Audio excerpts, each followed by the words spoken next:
Good morning, everybody.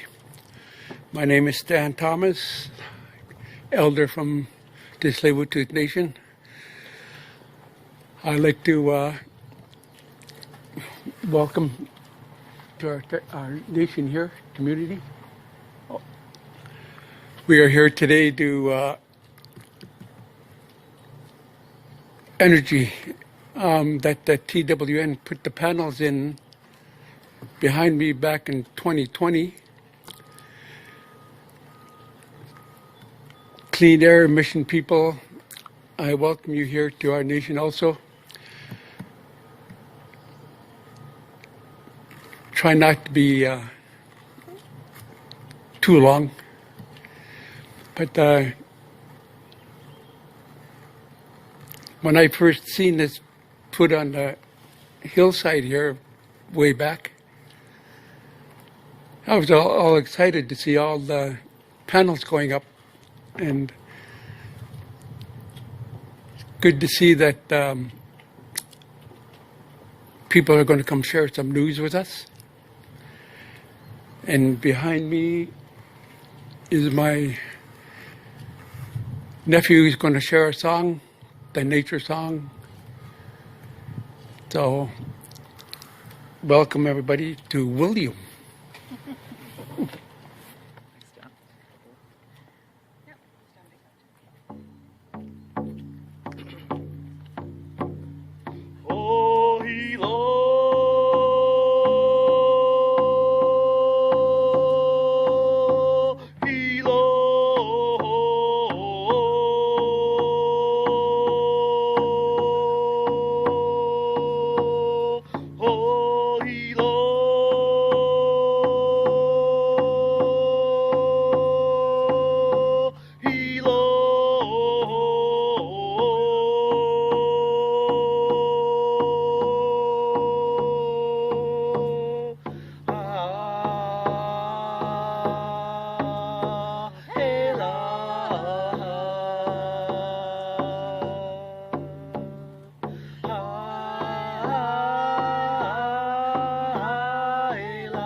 Premier David Eby.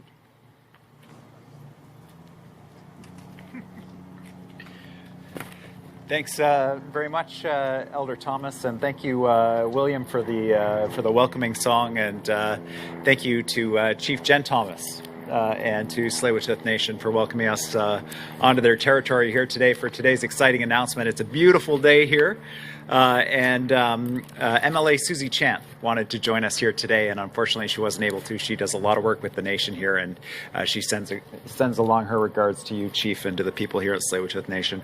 Behind me you can see the nation's solar panel array.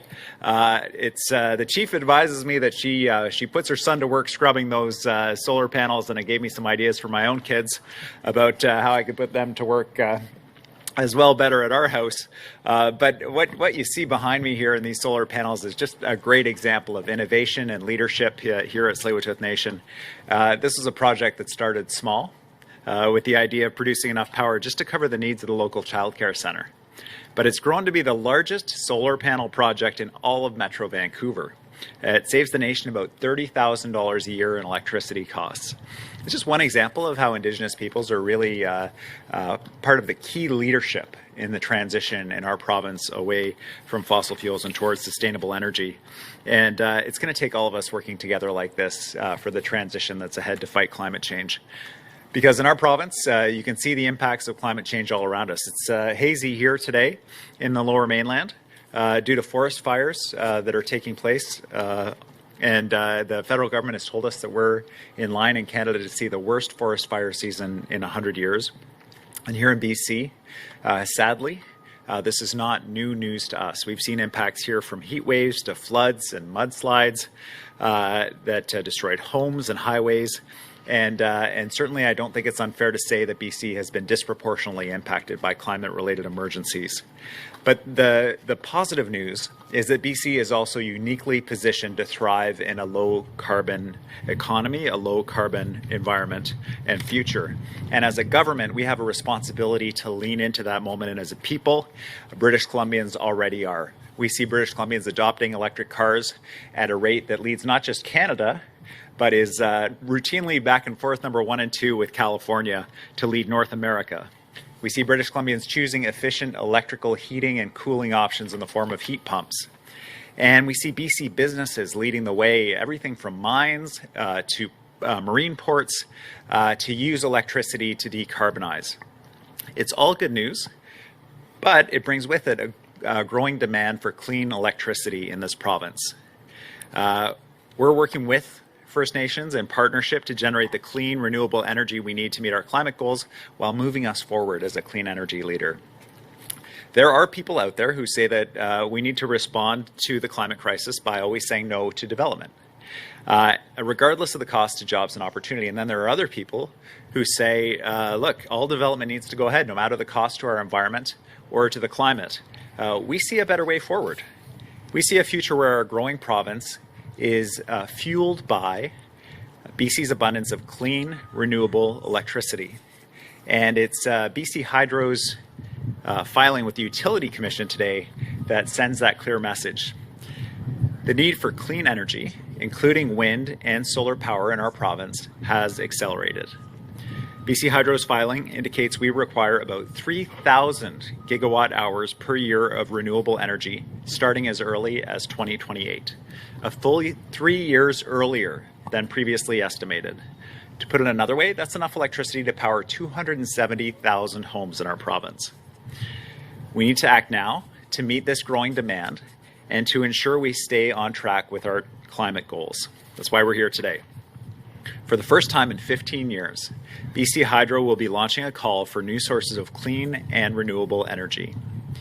Together with First Nations, clean energy stakeholders, and the newly formed BC Hydro Task Force, we'll design a process that works for British Columbians.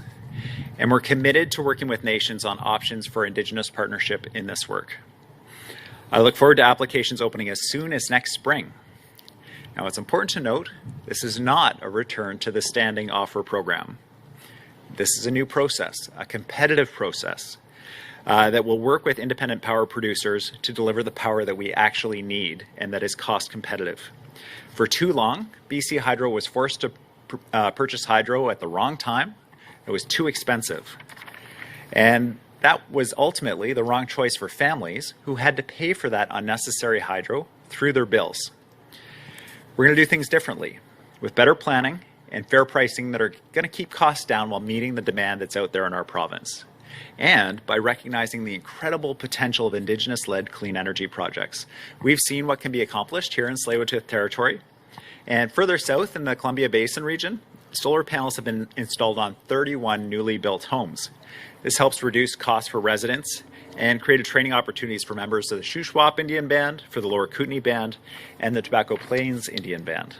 At a community level, those initiatives have been a game changer for people, both the people who are installing them and the people who have these panels on their homes. But from a business standpoint, sometimes these smaller projects are not cost competitive. And despite that, these are the kinds of projects that our government wants to support. We want to give them a hand up. And so we'll do so with a new $140 million fund to the BC Indigenous Clean Energy Initiative. Minister Osborne will share more details about how this will create new opportunities for Indigenous communities, all while we work together to meet BC's growing electricity demand.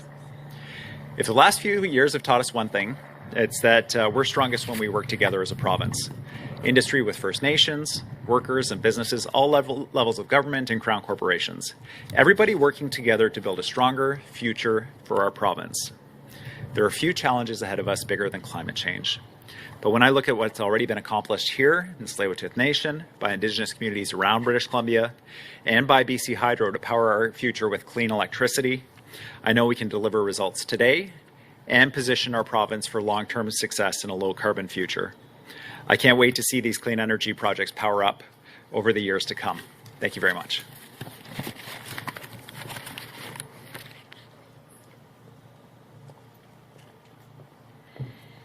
Thank you so much, Premier. It's a real privilege to be here on Tsleil-Waututh territory and to be with everyone here and in front of this incredible solar array. Such an impressive demonstration of forward thinking and ingenuity from the Tsleil-Waututh Nation. I want to thank Chief Jen Thomas and Elder Thomas and the community for welcoming us to be here today and share these exciting announcements with you. I was commenting with the chief earlier about just how much determination it really takes to look for the clean energy future that's before us, and to see how the Tsleil-Waututh Nation has really seized that opportunity is just nothing short of remarkable. It is incredible news to hear about a call for power and to talk about what this signals for people in British Columbia who are increasingly joining the fight against climate change and embracing changes in their lives to move away from fossil fuels to clean electricity. We are determined to stay in the electrification fast lane on our roads and our highways, in our homes, our buildings, our businesses, and in industry. And that means making sure that we have an abundant supply of clean, renewable electricity to power our way forward into the low-carbon economy. We're committing to ensuring that First Nations are key partners in this work. And that's why today we're announcing the $140 million coming from the province to the BC Indigenous Clean Energy Initiative. Since it was created in 2016 with contributions from the Government of Canada and the province, the initiative has delivered $26 million to support 100 clean energy projects in First Nations across British Columbia. These are projects that reduce reliance on fossil fuels while generating new opportunities for Indigenous communities. And it includes the solar project that we're standing in front of today, which received support from the initiative in 2020. The funding that we're announcing today will be used to support the development of smaller, Indigenous-led power projects that can connect to BC Hydro's grid. These are projects that, given their smaller size, might not otherwise be economic compared to much larger utility-scale projects. So over the coming months, in parallel with BC Hydro's development of its call for power, the BC Indigenous Clean Energy Initiative will be designing the procurement process for these projects as well. The initiative is administered by the New Relationship Trust, an Indigenous-led nonprofit organization that delivers federal and provincial funded programs that support Indigenous capacity development and reconciliation. The Trust was created with the recognition that transformative change requires Indigenous-led approaches, and nowhere is this more accurate than in the clean energy sector. This $140 million in support will open up new opportunities for First Nations communities to contribute the clean, renewable electricity that we need to power BC's growing economy and meet our climate targets while keeping rates affordable for people. These projects will generate jobs and economic opportunities that support Indigenous self-determination and advance reconciliation. British Columbia is a clean energy superpower. We're blessed with an abundance of clean electricity resources that gives us a huge advantage in a clean economy. And all over British Columbia, there are visionary people who are taking up the electrification challenge with new ideas, innovation, and investment. We're acting today in partnership with First Nations so that we're prepared to fully seize our advantage and power a clean, prosperous, low-carbon future for all. We're going to hear more about the BC Indigenous Clean Energy Initiative in just a few minutes. But before that, I'd like to invite Chris O'Reilly, the president of BC Hydro, CEO of BC Hydro, to tell us about the increased demand for power that BC Hydro is seeing now and the next steps in the call for power. Thank you.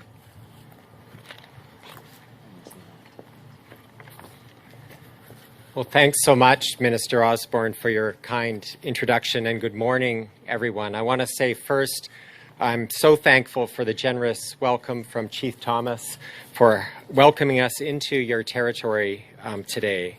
Such a beautiful spot on the shores of the inlet. As many of you know, we're in the midst of a once-in-a-100-year energy transition, and that is occurring across the globe as more people and businesses look to transition from fossil fuels to reduce their carbon footprint. And here in BC, we continue to see growing interest from the residential, commercial, transportation, and industrial sectors in making the switch from fossil fuels to using clean electricity. And in fact, that interest is accelerating. As a result, we're now forecasting that the need for new renewable resources has moved forward. And that's one of the main reasons we're here today, announcing this partnership with the province. As BC Hydro looks ahead, we have several actions we can leverage to ensure our customer needs are met. And this includes everything from advancing needed investments and integrating new technologies into our electricity system to expanding energy management programs. But the big announcement for us today is that we're preparing to launch a call for power to acquire clean electricity next spring. And this will be informed by engagement with Indigenous groups and stakeholders. We're estimating that we'll need about 3,000 gigawatt hours per year of new renewable generation starting as early as 2028. And this will position BC Hydro to meet the potential electrification load from the Clean BC emission reduction targets. And while we can't predict exactly what will happen in the future, we know from experience we must remain flexible and adaptable to what comes next, especially in an era of rapid technological advancement and policy change. We are living in an exciting time. We're witnessing and participating in revolutionary moves that are transitioning our global energy system towards a fully decarbonized system. And BC Hydro is already a leader in clean energy generation, with 98% of the electricity we generate coming from clean or renewable resources, mostly powered by water. And this is something we're proud of, and we intend to keep our position as a leader. To do this, we will continue to take a range of actions to meet our customers' needs, including acquiring more renewable energy to build off our legacy of being a leader in clean electricity generation. Thank you, and I would now like to introduce the next speaker, Susan Miller with the New Relationship Trust, a board member of the New Relationship Trust, and a community member and former chief of Tsleil-Waututh First Nation.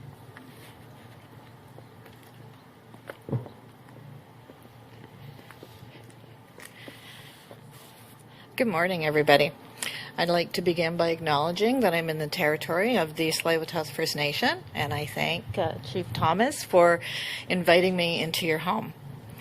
The demand for clean energy through the project support among First Nations in BC has been strong and sustained since the New Relationship Trust launched the BC Indigenous Clean Energy Initiative as a pilot project 8 years ago.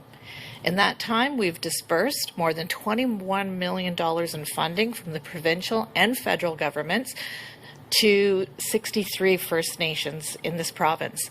But this announcement today is truly a historic investment, and it's a game changer for all of us. The need for electricity continues to grow, even as we seek to decarbonize our energy system. Thanks to this initiative, Indigenous communities are now poised to play a pivotal role in advancing BC's clean energy economy. This transformative shift would not be possible without the partnerships that we have built over the years with the province of BC, the federal government, BC Hydro, Fortis BC, and the First Nations in our province that are stepping forward to build resiliency, boost local economies, and future-proof our energy systems. Thank you, Premier Eby and Minister Osborne, for your courage and your vision in the creation of this fund and for the tangible step towards goals of reconciliation. Thank you also for your trust in NRT as an Indigenous-led organization to build on and deliver this transformative investment in a meaningful way. We can accomplish so much when we work together. Today's announcement is a true reflection of our joint potential to create change. I'd like to now invite Tsleil-Waututh Chief Jen Thomas and Chief Administrative Officer Ernie George up to speak.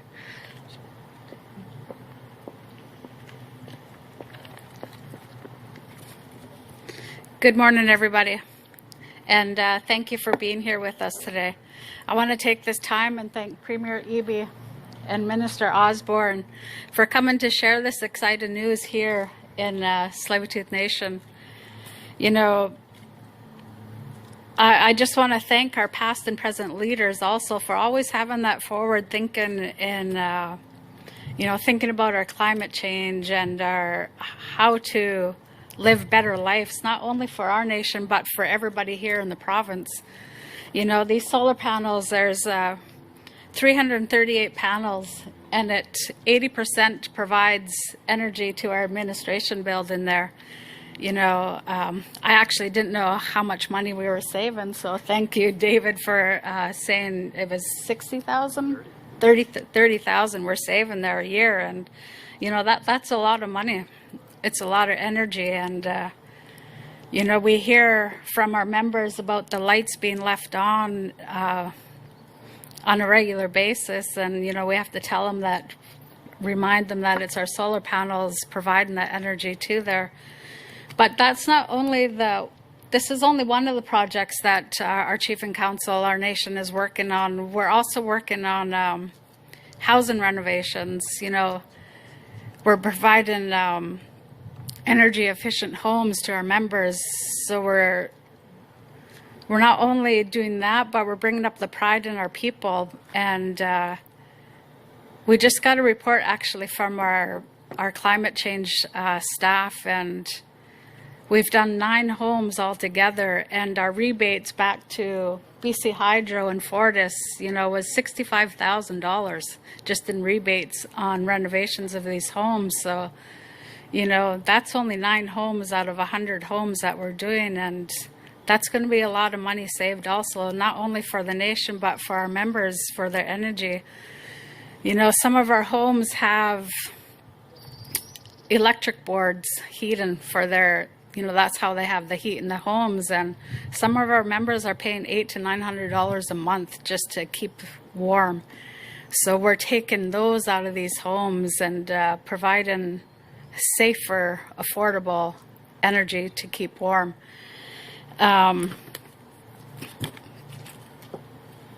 Council, we just had a council meeting on Tuesday also, and we adopted a new energy efficient and low carbon building policy, which is a pathway to ensure that new buildings on reserve are to build to increase energy efficiency and to reduce greenhouse gas emissions. So not only is that for our community here, but it's for our developments over at Ravenwoods. It's for our new development down at the Tsleil-Waututh district, where we're working with our developers to provide energy efficient buildings, and that's going to be a big difference for the nation. So just on that note, you know, again, thanking our past and present leaders for always having this forward thinking on climate change. And actually, just to share one more story, you know, on our foreshore on the inlet here, one of our late leaders told us that he actually witnessed in his lifetime losing 30 feet in front of his home because of the climate change.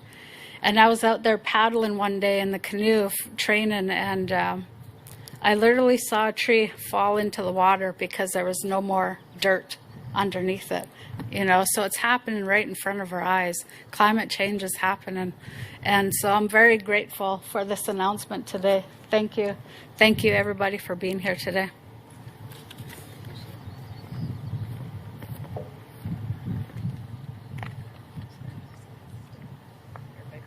Ernie George? Great. Okay, this concludes the speaking portion of the event. We move on to the media QA. For media on the line, please hit *1 to queue up. You'll have one question and one follow-up. Please, for those on the line, unmute your phones right now, as you'll not be heard until we open your line.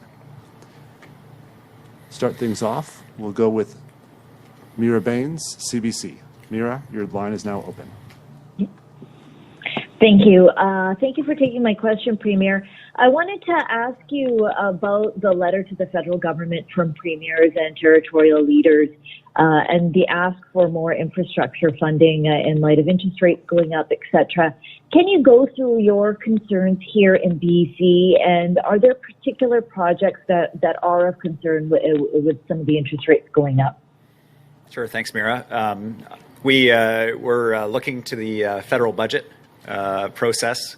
I think as a collective of premiers, we were looking anxiously to see dedicated infrastructure funding. I think most British Columbians know we're seeing massive population growth here in the province. We set a record last year and the year before for population growth. Those were 50-year highs, and we're breaking those records already this year. With more people in the province, it's great news for British Columbians in terms of our economy, our competitiveness, and growing communities that people want to be here. We're excited about that. But it brings with it huge infrastructure demands. Everything from schools to hospitals to roads, transit systems need to keep up with the population growth we're seeing. And for our government, major projects like the Massey Tunnel project are projects where we've had federal government commitments in principle to funding, but we need to see that commitment in principle show up in actual financial commitment to the province to help us pay for this major infrastructure. We have the need up the Fraser Valley around the expansion of the Highway 1 system, which is part of our trade gateway across Canada. Lots of trucks using that highway to get goods out all across the country. And just a couple of examples. When we look to our port city up in Prince Rupert, one of the largest ports on the west coast and growing the fastest, we've had to put an infusion of cash into that city to replace threatening collapse of their whole water system. And they were in a state of emergency last winter because their water system almost collapsed in its entirety. They have wooden water pipes. So we're looking to federal partnerships on municipal projects like that, major transportation projects to support population growth, trade corridors, and our province is not unique in that. We hope that this request to the feds will meet a robust response, and I am hopeful for our partnership going forward that we're going to be able to support British Columbians at the national and the provincial level with the infrastructure they need and our communities need. Mira, do you have a follow-up? Yes, and actually this is on another matter. This is really about Surrey. There's been a back and forth between Surrey's mayor and Public Safety Minister Mike Farnworth, who recently asked to see a corporate report into Surrey policing that council will decide on presumably soon. What recourse does the province have if what Surrey approves doesn't meet the province's binding requirements? Minister Farnworth, the Public Safety Minister, has a very clear statutory obligation to the people of Surrey, and it's one that's intuitive and that I think most people understand. When you live in Surrey, when you pick up the phone, you dial 911, that a police officer will show up and be able to support you in your moment of crisis. That commitment of ensuring that policing services are there for the people of Surrey is what is informing his work. Specifically, he has asked for the information that Surrey has about how they will ensure that the conditions that he's put in place for transition that were informed by work done by the public service to make sure that those policing services would be there if they decide to go back to the RCMP from the Surrey Police Service, that people would actually get that policing service. It's a critically important issue. I know that people in Surrey have preferences for one badge or the other, or they just want this whole thing to be done. But regardless of your position on the issue in Surrey, I'm sure the one thing that everybody can agree on, the public safety minister, the mayor, myself, the people of Surrey, is that people need that essential policing service. And this is an incredibly fragile situation. So it's my sincere hope that we'll be able to come together with the City of Surrey to guarantee that, to make sure that we have all the plans in place to guarantee that policing service. This is our continued message, certainly to the City of Surrey administration, mayor and council, as we move forward in this very sensitive moment. Next, we have Binder Sajjan, CTV. Binder, your line is now open. Thank you. Premier, I just wanted to know, I know in the past BC Hydro's had independent power producers that would also help supply energy. I guess getting rid of that program in 2019, was that a mistake? How is this program now different? This program is significantly different than the standing offer program. As the name implied, the standing offer program provided a guaranteed rate for electricity provided. There was a standing offer to buy electricity. That rate was well above the market rate for electricity at the time.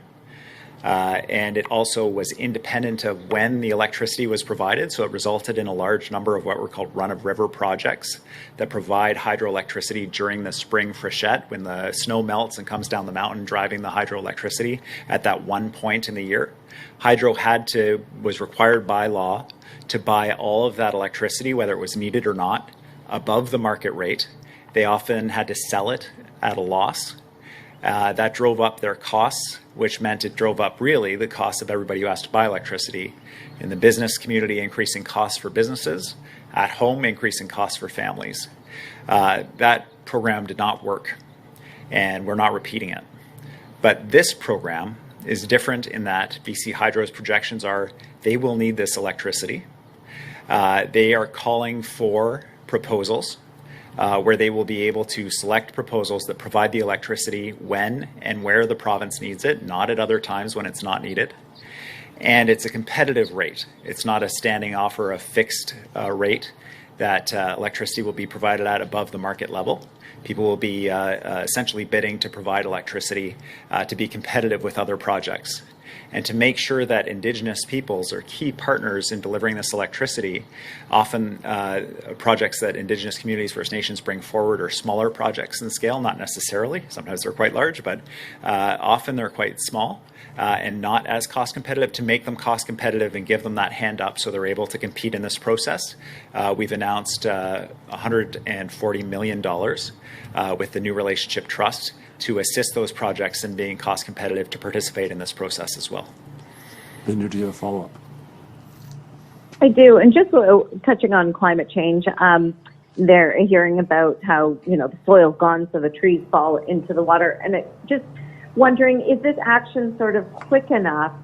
Like, it's obviously not going to help with the wildfire situation that we're seeing now, but, is there a hope that some of these actions can actually reverse some of the effects that we've seen already? Because it relies, I guess, we rely on what other countries are doing around the world as well. Well, we know that climate change, one of the big challenges with dealing with this issue is it's a global challenge. It requires cooperation across borders, between countries, and coordination on a level the world hasn't seen before to respond to this challenge that we're facing. But I can tell you, coming back from a trade mission in Asia, that countries like Japan and Korea and Singapore are going full on at this challenge. And looking at British Columbia's positioning in the world, our ability to support those countries in their work through trade, through technology, through resources, critical minerals to fuel that transition, everything from hydrogen to copper to nickel. Those opportunities are there for us. So we can provide a key support to major emitters around the world as they decarbonize. And in our own province, we can lead with technologies in our advantage to decarbonize our own economy through the clean electricity we have. BC won't be able to solve this problem alone. The government won't be able to address this issue provincially without the support of all British Columbians and businesses working together. And that level of cooperation from the very local to the provincial to the national and international is going to be needed. BC has a leadership role to play here, and a really exciting one. This increased demand for electricity is something that we expect to continue, and the ability to deliver clean electricity faster in our province has never been more critical. So we have established a task force with BC Hydro to figure out how we can deploy electricity faster, get transmission lines built so that mines and major industry can decarbonize, so we can drive our emissions down across the province, and increase the opportunities for transmission across borders, across to Washington State, to Alberta, as they decarbonize as well. BC Hydro and their approach going forward is a key part of our strategy, and making sure that the regulatory system we have and the process we have reinforces and builds on those climate goals to drive down carbon pollution is a critical piece of the work, and the task force is taking that on. Next, we have Richard Sussman, Global News. Richard, your line is now open. Premier, the Vancouver Police Department is moving ahead with a body camera pilot project. Would the province like to see more police forces in the province put in place body cameras, and what sort of financial support could be there from the province to help pay for move towards body cameras? Well, I certainly encourage police forces across Canada, as I'm sure, and across the province, as I'm sure all British Columbians do, to find ways to ensure both public safety on the one hand by collecting evidence, in this case through body cameras of offences that officers are witness to, but also to ensure accountability, that when there are allegations that police have overstepped their authority, whatever the allegations are, that there's a track record of what happened during the incident. Body cameras have the potential to bring both improvements to both areas, both accountability and prosecution for crimes that affect British Columbians and affect their safety. I'm glad that Vancouver's taking on this pilot project. It is one of the areas that was canvassed by the All-Party Committee on Policing, using technology to increase public confidence and increase public safety related to policing. And I'm sure the Solicitor General will be very interested in seeing the results of this pilot and whether there's an opportunity for us to expand that if it provides good results for the residents of Vancouver.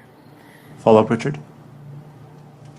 Lytton has voted to lift their local state of emergency after nearly 2 years. There's been concerns from the community the province has been slow to help support the rebuild. What are your thoughts on the next step here for the community as they now are going to start taking down some of those fences and rebuilding, and what support is there from the province to help through that process? Well, it's hard to overstate the devastation to the community of Lytton in that climate-related disaster after setting a North America high-temperature record that summer, to have the whole community burned down, including the City Hall with all of the records, including people's homes with all of their possessions, the displacement of the entire community. This resulted in a number of different complications and consequences that flowed from that. First of all, the entire municipal government was gutted. Many plastics, fuels, and other chemicals were burned on site, contaminating the soil. The village itself is located on an historic First Nations village site that's been a village from time immemorial, which brings all of the consequential archaeological implications of rebuilding. So the site had to be remediated. The city, the village council and administration reestablished despite all their records being burned. And the site declared safe for development from the perspective of archaeological preservation of our shared history as British Columbians, and certainly First Nations history on the site. That work has been going on, and it has taken a long time. And the people of Lytton have been out of their homes for that period, but it was essential work and it had to be done. The province has put literally tens of millions of dollars into this project so far. Likely more support will be needed, but I'm very glad to hear that there are now people in Lytton that are in the position to be able to start rebuilding, that the archaeological work has been done, the site remediated, and basic services present in the village. And it's an important marker, but also a caution and a reminder on a day like today when we make an announcement about the urgent need to transition our energy use, about what's at stake for British Columbians. Next, we have Ashley Joanneau from Canadian Press. Ashley, your line is now open. Hi, I have a question that I think is probably for Chris. I'm just looking for some clarification. Some people at the event today have talked about acquiring projects, and others have talked about acquiring energy. So I just want to be clear. Is BC Hydro looking to buy new infrastructure for generating power, or are you looking for others to build their own projects and then you acquire the power off of them? Sure, I'll take it high level, and then I'll invite Chris up for the details here. High level, at a provincial government level, we see a big economic advantage in our clean electricity in our conversations overseas with major companies that are looking to buy hydrogen from us to decarbonize their operations. For example, POSCO, which is the largest steel producer, second and third largest steel mills in the world, operated in Korea. They want to decarbonize those steel mills by using hydrogen, and they see an opportunity to buy hydrogen from British Columbia. But in order to do that, they require significant electricity. So there are economic opportunities for us around increased electrical generation. We see lots of proposals for sites where there's significant electrical service. For example, just up the Burrard Inlet, we have the Burrard Thermal Station, which has the capacity to provide a significant amount of electricity at that site. There are a number of proponents who would be interested in partnering with the province and First Nations on that site, and given the electricity that's there. And so by building out our infrastructure, by building up our ability to provide that electricity faster and in areas of promising economic development, we can help build our economy as well as decarbonize existing industries. And so that's where we're going as a provincial government. The task force, today's announcement, just one small piece of that work around how we're going to support First Nations to provide that energy need through the trust. But I'll invite Chris up in terms of the logistics of the business and the power call specifically. Yes, so this call for power would be a request for proposals from companies partnering between the private sector and First Nations to provide long-term supplies of electricity, clean electricity, to BC Hydro in return for an agreed-upon price. So we call those independent power producers in our industry. We currently have about 25% of our supply coming from independent power producers. So this is extending that, really focusing on renewable power, and this power would be used to serve the kind of uses that the Premier just spoke about, the growing load that we're seeing in the province. Ashley, do you have a follow-up? Yeah, so then assuming that this necessary power comes from independent power producers, how would that change the percentage of the power generated by independent power producers, and what budget do you have earmarked for paying for this additional electricity? Yeah, so it would certainly increase the 25% figure, and our long-term plans is we would require more power from renewable sources beyond that. So we would expect that 25% figure to grow and grow, and that's what we're seeing in other jurisdictions across Canada and really across North America. We haven't set a budget for this. As the Premier said, this would be a competitive process. So there have been a lot of improvements in the technology for solar generation, as you see behind us, and wind turbines. So we're anticipating that the prices would be much lower than we've seen in the past. And once we get an indication of that, we would be better able to establish a budget. And I think you will see those that process is overseen by the Utilities Commission, and they would ensure that those acquisitions are cost effective. Next, we have Wolf Deppner, Black Press. Wolf, your line is now open. Yes, thank you for taking my question. Question to the Premier. Put this into the bigger context here. How do you think, or what sort of message do you think this additional investment in this call for power for more renewable power? What sort of message do you think it will send to the rest of the country?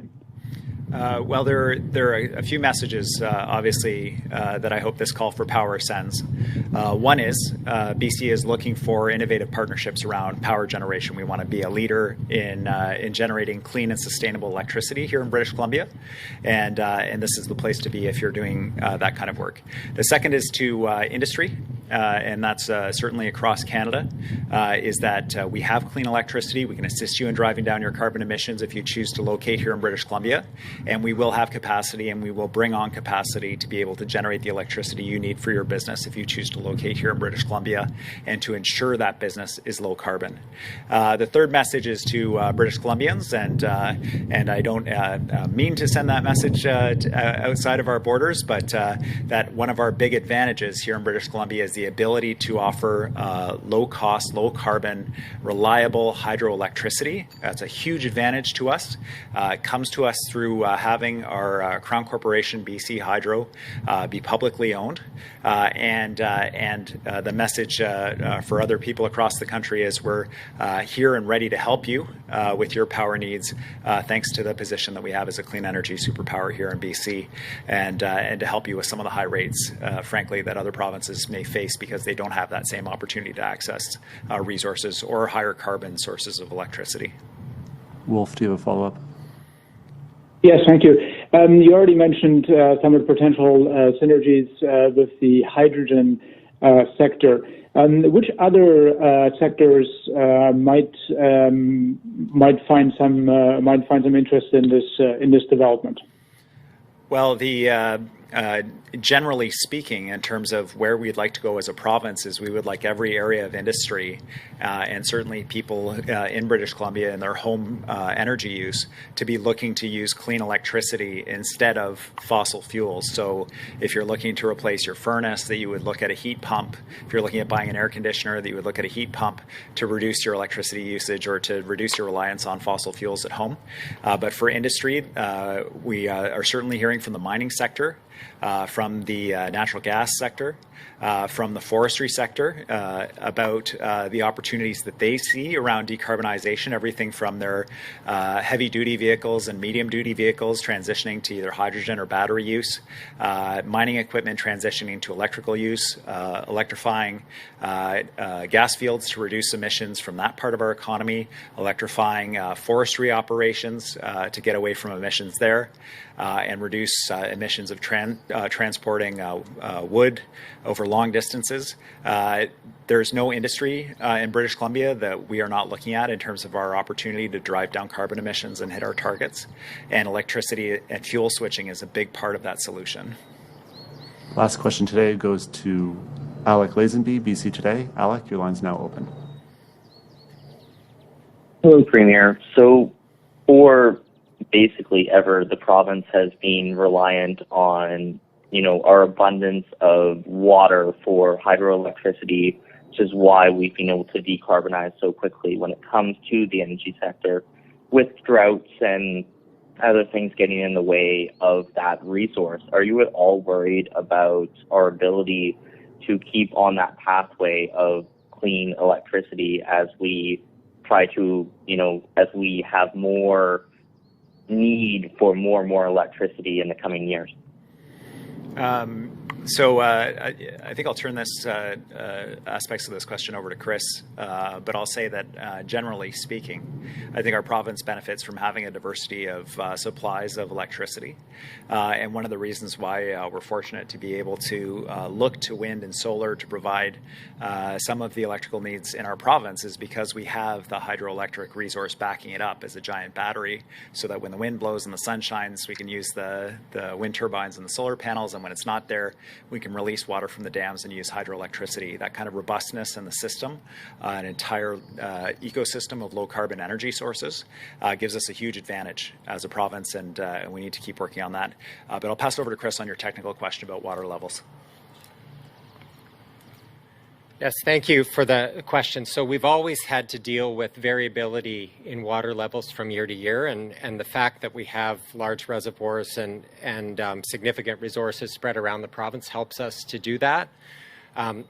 The addition of more wind and solar energy also adds some diversity to our system. So I think we will see some more diversity over time, and that will help make the system more resilient, something we're always looking to do. We are paying a lot of attention to climate change. We work with the Pacific Climate Impacts Consortium at the University of Victoria to better model the impacts of climate change on precipitation and inflows around the province and are continually improving our systems in that regard. Alec, do you have a follow-up? For sure.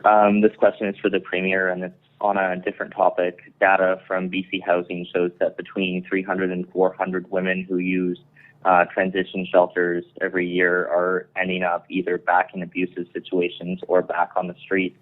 I was just wondering, what is the government doing to help fix that gap in the system for, some of our province's most vulnerable women who are fleeing domestic abuse or other horrible scenarios, to make sure that they get into, affordable housing and don't end up back in abusive situations or on the street? Well, I think that when we think about the housing crisis and how it shows up in people's lives, it's hard to think of a situation more demanding of our attention than the situation faced by someone fleeing violence from an intimate partner, protecting themselves, protecting kids, and it's certainly a priority for our government. We established a gender-based violence